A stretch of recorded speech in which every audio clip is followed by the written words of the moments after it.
আল্লামা doctor Wasiullah Abbas উর্দুর ভালো দায়ী আলেম এবং উম্মুল কোরা মক্কা ইউনিভার্সিটির প্রফেসর, সিনিয়র প্রফেসর, বৃদ্ধ মানুষ। তিনি মসজিদে হারামে আবু ওমর ফজলে হক যেই জায়গাটা দর্শ দিতেন সেই জায়গায় উর্দুতে দর্শ দেন। উনি হচ্ছেন সহি আকিদার মানুষ, যিনি উর্দুতে দর্শ দেন আপনার মসজিদে হারামে, কাবা শরীফের ওই মাতাফে, ওই যে নিচু জায়গাটা, ওখানে তার চেয়ার পাবেন, একটা জায়গায় কুরসি আছে। কোনোদিন যদি ইচ্ছা করেন তো সেদিকে গিয়ে দেখতে পারবেন আপনি। তো উনি ওনার বক্তব্যটা এসছে। अस्सलामु अलैकुम वरहमतुल्लाहि वबरकातुहू। शेख डॉक्टर वसीउल्लाह अब्बास हाफिज़हुल्लाह के साथ सवाल जवाब का सिलसिला जारी है।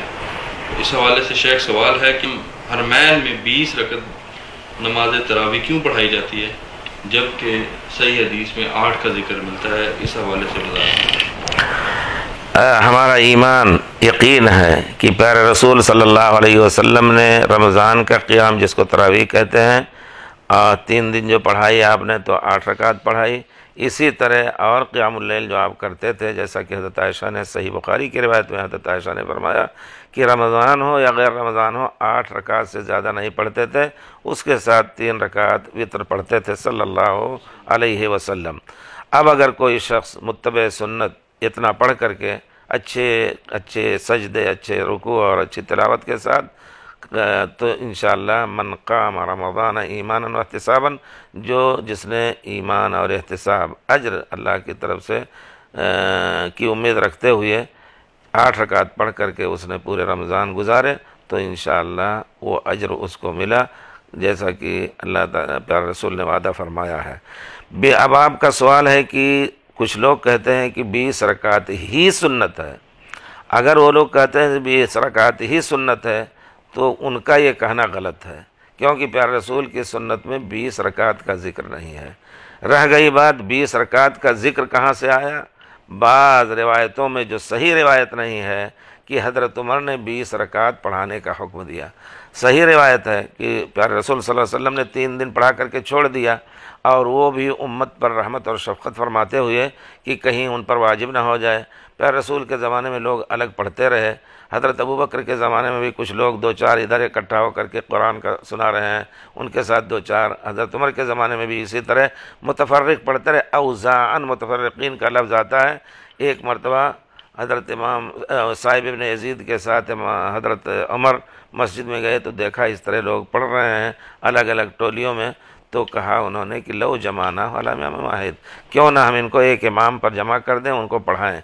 हज़रत उबई इब्न काब को कहा कि इनको क़ियामुल लैल पढ़ाओ, हुक्म दिया कि 8 रकात पढ़ाओ। सही रिवायत यही है। अब वहाँ ज़िक्र किया जाता है जिसमें सही रिवायत नहीं है कि हज़रत उमर ने 20 रकात पढ़ने का हुक्म दिया। अगर 20 रकात पढ़ने का हुक्म दिया भी होता तो इंदल इख्तिलाफ ये कहा जाएगा कि अगर कोई शख्स 20 रकात पढ़ करके अपना अज्र लेना चाहता है तो उसको बुरा ना कहा जाए।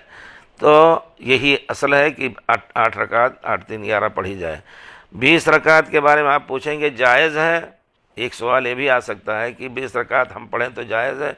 इस नीयत से आप पढ़ सकते हैं कि एक नफली चीज़ है, आम तौर पर हम पढ़ सकते हैं, लेकिन ये अक़ीदा ना हो कि 20 रकात ही सुन्नत है। अब जब सही और अफजल 8 रकात तरावी हुई तो आपका सवाल कि हरम पाक में और हरमैन में बल्कि क्यों 20 रकात पढ़ाई जाती है। मुझे जहाँ तक मालूम है, हमारे असातिज़ा ने बताया कि शाह अब्दुल अज़ीज़ रहमतुल्लाह अलैह हर चीज़ को सुन्नत के मुताबिक ढालना चाहते थे, तो उन्होंने इसके बारे में भी उलमा से ज़िक्र किया कि 8 रकात पढ़ाई जाए। लेकिन उलमा बहुत ही अक्लमंद यहाँ के ख़ास तौर पर मुफ्ती मोहम्मद इब्राहिम, उन्होंने इशारा किया कि देखिए मज़ाहिब मुख्तलिफ हैं, 8 रकात पढ़ा करके आप अगर ख़त्म कर देते हैं तो दूसरे लोग हरम में अपनी 20 रकात पूरी करने के लिए अलग जमातें करेंगे, तो ये चीज़ सही नहीं है। हम खुद 2 इमाम मुकर्रर करें, एक इमाम 10 पढ़ा दे, दूसरा इमाम 10 पढ़ा दे, जिसको जितना पढ़ना हो वो पढ़े। ये हकीकत है। उसकी दलील इससे भी ली जा सकती है कि पूरे ममलकत में आप जानेंगे कोई मुतअस्सिब मज़हब का हो सकता है वो किसी अपनी ख़ास मस्जिद में पढ़ाता हो 20 रकात, वरना पूरे ममलकत में 8 रकात पढ़ाई जा रही है। इस वजह से हमारा अक़ीदा है कि 8 रकात ही असल सुन्नत है। अगर उसी की तरफ मुसलमान लौट करके अच्छे अंदाज से पढ़ें तो काफ़ी है इंशाअल्लाह। اور مسلمانوں کو چاہیے کہ اس مسئلے میں لڑائی اور جھگڑا نہ کریں جبکہ سنت سے ثابت ہے، لیکن مشکل یہ ہے کہ سنت کے عامل ہی کو گمراہ کہا جا رہا ہے اور بہت کچھ برے القاب سے نوازا جا رہا ہے۔ اللہ تعالی ہدایت دے مسلمانوں کو۔ خیر شیخ، بارک اللہ فیک۔